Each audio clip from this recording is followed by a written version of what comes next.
What is up, guys? I'm Kyle at Fortune. Today we're talking about a couple build options for the YJ. Stick around, I need your guys' input. I've got a couple of things I'm thinking about doing here.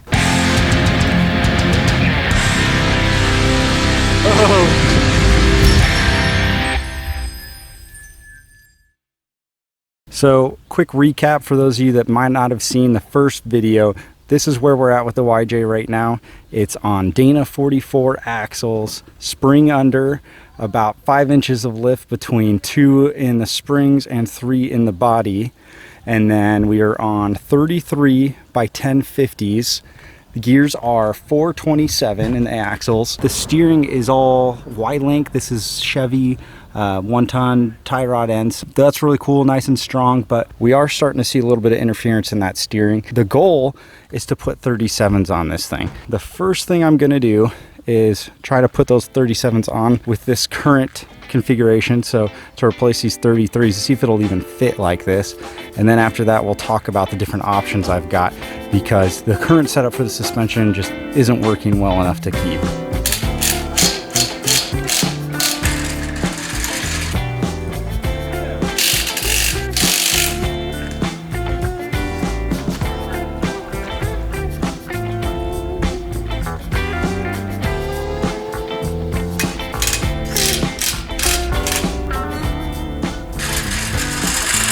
So that answers that question. This 37 fits with the lift that we have right now.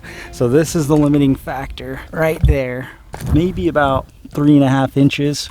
That's actually a pretty good amount, because when this spring flexes, it's gonna bring this shackle out more this way because it doesn't have the shackle reversal. So I actually feel really good about that. The plan is to get some tube fenders. With this amount of lift, it looks like we could just get the regular tube fenders, but I was actually gonna order probably some Highline fenders, take a few more inches off so this thing can ride low and still have these big tires on it. But I cannot believe that that fits that well. Back spacing on these wheels is nuts. Look at that. I don't even know how much it is, like 2 inches. It's crazy. I'd be running through ball joints like crazy if I went that way. Pretty cool how much that sticks out. This is just more fuel for the fire. We're gonna take it off of here, put the 33 back on, and see how it fits on the rear. I have a feeling it's gonna be a lot tighter.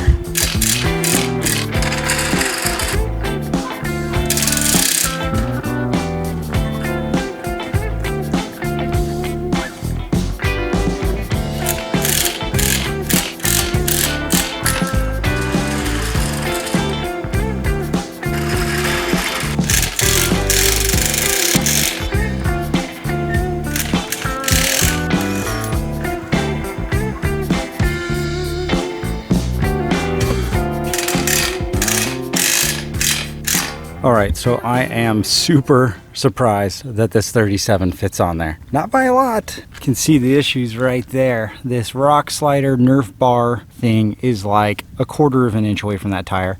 And as you can see, these ones are at the end of their life. So once I put some fresh 37s on there, definitely gonna touch right there. And then I measured this out between, not the flare, not this plastic part of the flare, but the body. That's about 2 3/4 inches right there.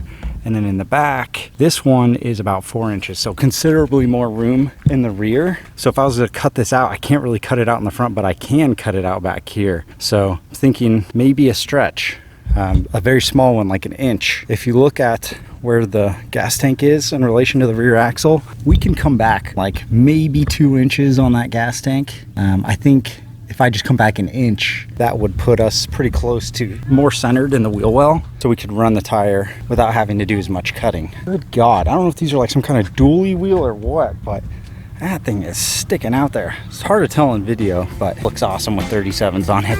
It looks like a tractor. Whew. All right, back in the shade, in my little chair. Let's look at and kind of talk over all the different options that I'm looking at for the YJ. All right, so this is the part that I need your guys' help with. The Jeep is currently sitting on about 5 inches of lift. You can see this big gap up here from the body. 3 inches of that is a body lift, which is a lot. I'd rather do a suspension lift, that way it can get the frame up out of the ground too. The body lift just lifts the body up, so you know, it makes room for tires, which is great, because tires, when they're bigger, lift your frame up off the ground, but also your axle. So that's the key. Let's get one thing out of the way real fast, we are doing 37s. We're going to mount them on 17 by 9-inch steel wheels. I'm hoping for a back spacing of about 3.5 inches. Definitely not going to stick it out as much as those last tires did, but still should be a good amount. I basically have 3 options. The first one is keep it how it is and wheel it, which I think is what I'm going to do, at least for a certain amount of time. The other options are keep it sprung under with the leaf spring going under the axle and get some different springs and maybe take that body lift out. And then the last option is definitely take that body lift out, but do a SOA, spring over axle with stock springs. The perks to keeping it spring under are it's very simple. I shouldn't have to change much. The rear axle, I'm just going to move it back about 1 inch so I can cut out more of the rear part of the body, because like this tub right here, like you can't really trim it that much on this side of the tire, or else you just start getting into the tub, and I don't want to start reconstructing that. So I think I'm just going to move it back a little bit and cut more out of the body.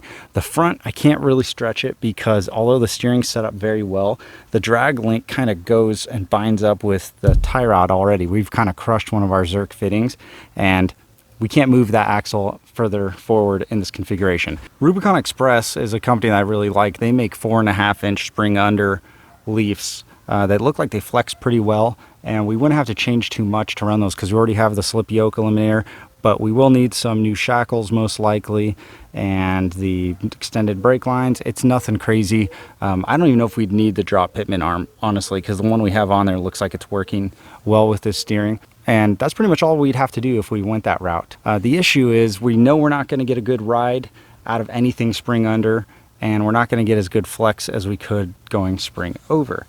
So that is one huge downside to being spring under. Spring over has some awesome pros though. One of the best things about it is the on-road ride is excellent. The on-road ride with this, how it is, it's like driving old wheelies around or something. Hopefully the Rubicon Express spring under would be better, but the best way to go is spring over on stock leaf springs. Problem there is you run into some new stuff with the SOA. One of them is basically the lowest I can get the lift is 5 to 5.5 inches, and I want it to be a little bit lower than that. I would prefer around 4.